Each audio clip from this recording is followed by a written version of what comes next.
Um dia emocional, você hopi contento com de uma cerimônia humilde, chiquito, para recordar a vida de a fecha que ela faleceu.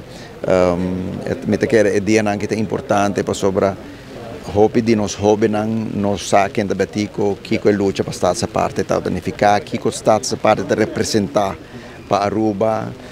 Você está sempre a mim tempo me está papia de evento não oficial. Então, bisa que o reto mais grande que nós temos para traspassar a nossa história, nos jovens que não a viver.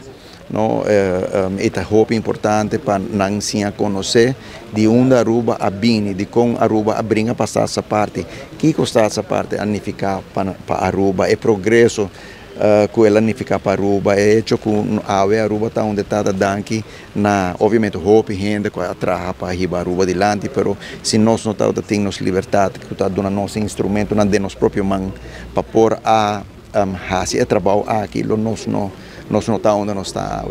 E reto mais grande, como está querendo que nós, a geração que está virando tique mais grande, que nós temos e a responsabilidade que nós temos para traspassar para o jovem, para educar, para não saber Aruba, que está essa parte de ficar para Aruba, para não por luta para preservar.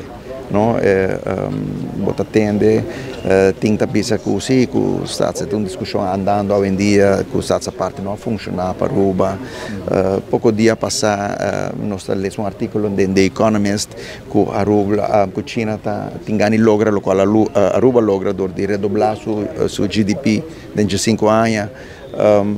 Tudo isso aqui, obviamente, sim, mas reconhecer tudo ainda não encontra durante 40 anos de essa parte de Aruba, para ir Aruba dilante, pero é importante para realizar que sim instrumento na essa parte do nós, lo nosso não por a fazer trabalho aqui. E para mim dia maneira recordando Betico su fecha que ela faleceu 39 anos passar.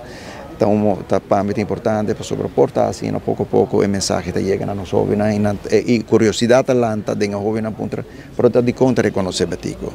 Kiko está sua luta, Kiko está para Kiko ela brinca pé e de com.